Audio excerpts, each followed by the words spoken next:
Hi everyone, Velvet here, and I have some stories for you today. But before we get started, can you please do me a huge favor and like, comment, and subscribe? It'll really help the channel out, and it'll get you more videos like this every day. Let's get started. And our first one comes from Puppeteer.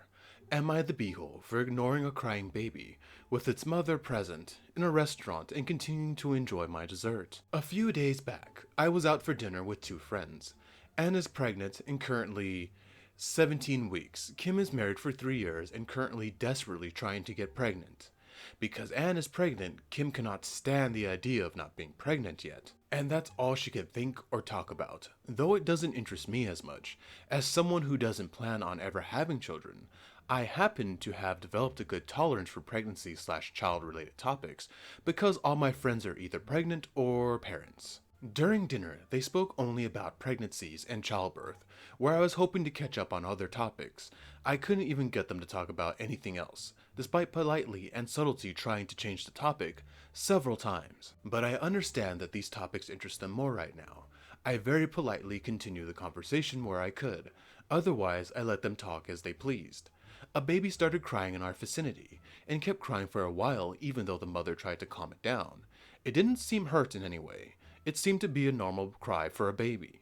I noticed it started crying because it was more loud, and didn't even notice it anymore. I know it was crying because that's what my friends kept talking about, but I tuned it out and went back to savoring my dessert. The crying was like a background noise to me. But then my friend noticed how I'm enjoying my dessert and not contributing to their conversation about how sad they feel for the baby and how it's making their heart ache, as in they are having some sort of physical reaction to the baby crying. I tell them I don't hear the baby cry anymore.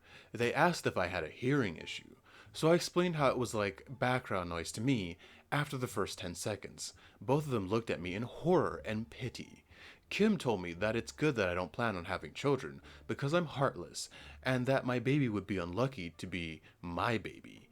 Anne said that she pities me. I'll never know the feeling that they both had. I laughed at their comments because I thought Kim wasn't very serious about her comments, and Anne is going through a few hormonal changes with her pregnancy and deserves some leniency regarding what she said to me, but they both got mad at me. According to them, it wasn't something to laugh about. Neither of these comments bothered me at first, but after I posted it yesterday, I received a lot of comments telling me that they're not good friends. I argued in their favor because of their difficult situations. They are emotionally having a tough time. But after what happened today, I'm not so sure anymore. Kim texted me today saying that I need to start showing a little more concern towards crying children if I'm to spend time with her future children. Bold of her to assume that you want to spend time with her future children. When I asked her if my heart should start aching every time a strange child cried just because I have a uterus, she called me a beehole. So, am I the beehole for ignoring that crying child? Hi, OP. No, you are not the beehole. If I was in your situation, the same thing probably would have happened with me, especially at a restaurant. At a movie theater, it'd be worse, because, shut the kid up, I'm trying to watch the movie. But if I'm at a restaurant, yeah, I'm gonna look. Oh, that baby's crying. Oh, the mom's there. The mom's gonna eventually get it to be quiet. I'm just gonna tune it out and go back to my food because there's nothing I can do. I'm not gonna rush over there and help someone with their baby. I'm a stranger. You know what I mean? I'm not gonna approach someone with a child. That's weird. You don't know me. And next we have your friends going, "Oh man, you're a terrible person." Blah blah blah. No, you are not a terrible person, OP. What? If you don't feel, you know what I mean? I'm not gonna feel bad for a baby crying who's already being attended to. I'm just not. Now, if it's a baby alone, I don't know, in the middle of a dining table for some reason and no one's there, I'm gonna be like, we should probably help that baby. I'm not gonna help that baby because that's not my baby, but I'm gonna be like, hey, can you guys see what's going on with that baby that's just kind of there in the middle of the table? You know what I mean? And I love how she's like, oh, if you're gonna spend time with my future children, she's way up her own butt thinking like, I think she's one of those people. My children are amazing, and they are gifts from God, and everyone should worship them. That's kind of the vibe I'm getting from her. Sounds like you don't want kids. Why would you want to spend time with other people's kids? Now, OP, you strike me as someone who's not heartless or anything like that. So, I think if your friend has children and something bad's going to happen to her kid, yeah, you'll step in and help her kid, but that's because that's your friend. You know what I mean? You can't feel for everyone. You could have empathy towards things, but it's gonna hit you harder when it's someone you know or care about. So I think yeah, you'd be looking out for her child if you're around there, but you know what I mean? It's not a gift from above to you to watch someone's children. Kind of sounds like she maybe in the future is gonna want to use you for a free babysitting service. I don't know, maybe, maybe not. But OP, in this situation, you're not the beehole, because I would have done the same thing. Oh, baby crying. Baby's okay, mom's there. Okay, back to the task at hand, shoving food into my face. Again, OP, not the beehole. And our next one comes from post-trip throwaway. Would I be the beehole for telling my friends, female 21, I have to distance myself after they denied me my bodily function? My friends and I all, 21-year-old female, went to a South American country for spring break. For context, during that time we all took turns being unwell, due to various but common reasons. When my one friend was sick, my other friend and I got her food as well as tea from our hotel. We also got her medicine at the market. When in the room, I went down and filled up her water bottle when she asked. When my other friend was sick, we got her saltines, Gatorade on our way back to the hotel when she asked. I did not ask anything of anyone because I felt uncomfortable asking for favors in general. And also I was fine and didn't need anything. Plus I didn't do these things transactionally. It's just for context why I'm upset. For another piece of context, I have OCD and can sometimes take a while in the bathroom. I need to wipe the seat, line it with TP, and that takes forever because I get pee shy. That being said, nobody's without their vices, and I have a great deal of discernment. I always try to hold it if we're in a hurry. We traveled a lot during the trip. Aim to go last, and when I take a while in the bathroom, it's when everyone is already settled, and I never make us late to anything. I know how to be quick as well as I can hold it because I'm fully functioning. Okay, so we traveled home today. When we landed, I got my friend's suitcase and carried it from the back because the zipper broke. I was sitting further back than they were, and she asked me to get it. And she got mine from the front because it was easier. As soon as we got out, I told him I had to pee super quick. All I had to do was pee. I have a fear of airplane bathrooms, which I said multiple times and held it the whole flight. I know we had to go home, and I would have been quick. They told me to just hold it because my one friend had classes to try to make. We landed early, FYI, and the drive is 40 minutes, and we had well over an hour. I told them please, I'll be super quick, and they kept walking. After a few times of asking, and then them eventually ignoring me and walking away, I said I'll Uber and told them to go and walked away to the bathroom. That was right there. 2 minutes later I was done.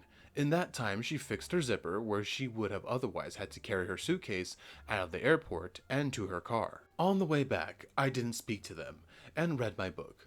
I was so mad that they expected me to writhe in discomfort for 40 minutes when we had more than enough time. Personally, even if I was late to class, I would not tell my friend to just hold it. I also know we're all tired, but we all had committed to traveling and we legit had more than enough time for her to make it to class. I think ignoring a friend walking away is rude and gross as is. She dropped us off at home, and I thanked her for driving, and walked away. Would I be the beehole if I distanced myself from them? Okay, OP, I can get where you're coming from for the most part. I am a bit of a germaphobe in that sense where I can go to a public bathroom and I can take a leak. That's about it. I will never, defecate in a public bathroom toilet. I just will not let my body touch a toilet like that. It's disgusting to me. I also don't want to touch anything in the bathroom, sinks, door, anything. So when I wash my hands, it's a bit of a fight, you know what I mean? So I get where you're coming from. It's disgusting to me. And yeah, I'd be annoyed too if you guys can give me 2 minutes to take a leak when we have to get, you know what I mean? We have time. But I can kind of see where friends are coming from. It sounds like you do eat up a lot of time in the bathroom and people are tired and they probably already, relieve themselves in the airplane bathroom. And this is coming from a guy who's a germaphobe from bathrooms. I was able to relieve myself in an airplane bathroom. Wasn't fun, but I did it. Usually I try to do what you do. If I usually try not to drink anything for a flight unless, it's a very long flight. I try to sleep, I'm trying my best not to use that bathroom. So I can see this story from both sides. I'm going to say everybody's the beehole slightly here, but I kind of get why you'd want to distance yourself because, yeah, it can give you 2 minutes to go use the bathroom and she had enough time to fix her thing and all that. I can see where you're coming from.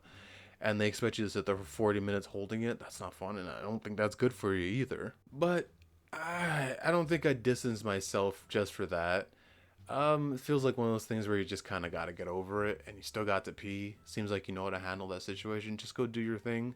screw them. If you can't hold it, you can't hold it. And Uber, luckily you didn't have to. So, maybe, yeah, I don't see this as something to distance myself from them. Maybe don't travel with them a lot now because you see how they are. But yeah, I'm gonna give everyone a soft beehole. Everyone's a soft, squishy beehole. And our final one comes from Breathing Lover 11.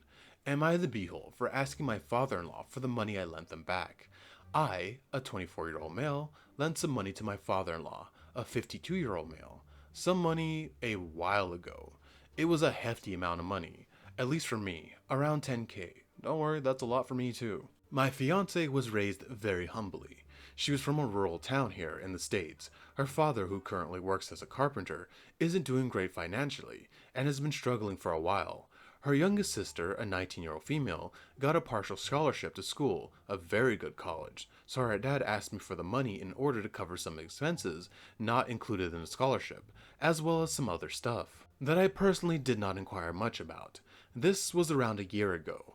We have had an excellent relationship, and he's been very responsible whenever he asked for the money before, so I really didn't hesitate at all. Come to last week, I've been looking into apartments I'd like to buy. After talking to my agent, I determined I'd likely need the 10K to be able to pay and have a small safety net if shite hits the fan. I talked to this with my fiance, and she was against the idea of me asking for the money back. She told me her dad was struggling, and that it was selfish of me to even consider putting her dad on an uncomfortable position to buy an apartment. What do you mean he owes him money? You goober? Sorry, back to the story. I retaliated, stating that it's not like I'm buying a sports vehicle or going on a trip. It's a great house we'll both live in. She got even more frustrated and told me she was going to pay me herself, which puts me on a very uncomfortable position because how am I going to ask for my money back from my own fiancé? I asked her if she'd be okay with me asking for half of the money now and half later. She refused that, and every other payment plan I proposed. I told her that we could revisit the topic later on, knowing that the apartment would be sold by then. She dismissed what I said. Me and my fiancé have been together for a while, and this is the first time we've argued like this. I don't think I'm being unreasonable. I obviously don't want to make my father-in-law's life harder. I love the guy, but at the same time, I don't think it's fair for me to just forget about 10 grand. I'm 24. 10K is a lot of money for me. Am I the beehole? Hi, OP. You are not the beehole. And luckily, your fiance is your fiance, and you are not married yet. OP, do you want to spend your life with someone who does not have your back? She immediately told you, hey, you're worthless, I'm prioritizing my father, and that's not how it works. If he got a loan at the bank, she can't go, hey bank, my father is going to be put in an uncomfortable position, so he's just not going to pay you back. I mean, I'll say I'll pay you back, but I'm not. And her paying you back is stupid, OP. If she's going to be your wife and live with you, she's going to pay you that money.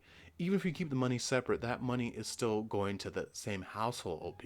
So she's just hurting both of you by trying to pay you back. And yeah, 10K is a lot of money. It's been a whole year and he's not even tried to pay you back some of the money. OP, she showed you a side of her that you haven't seen before, OP. You don't think this is gonna happen again in the future? You think you're getting your money? You're not getting your money, OP. Unless you ask him. If he's such a good guy, you're gonna have to go above her and ask him, hey, I need my money. I'm trying to start my life with your daughter who's gonna benefit from this too. And she's over there kneecapping you like that. OP, I know Reddit's all like, oh, people are so quick to jump to divorce and breaking up. But I would. She showed you that she's not going to prioritize you when it comes to her family. And she's fine with them screwing you out of $10,000 like that. I wouldn't want to live with someone or spend the rest of my life with someone like that who's going to, like I said, kneecap you. Just, food for thought, OP. I'm not saying do it, but if I were in your shoes, I would probably do it. I'd probably do, not divorce because you're not married. I would break up with her because she's not willing to have my back when it comes to finances, and that's one of the great benefits of marrying someone. They're supposed to have your back, even financially. I don't know, that's just the example I was raised with watching my mother and father. My mother would never do that to my father, even if it's her family. Hell, she'd probably be more ruthless than my father and getting the money back from her family if we lent them any money.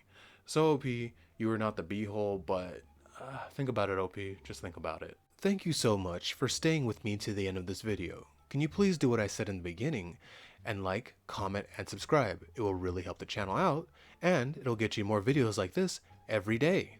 Velvet out.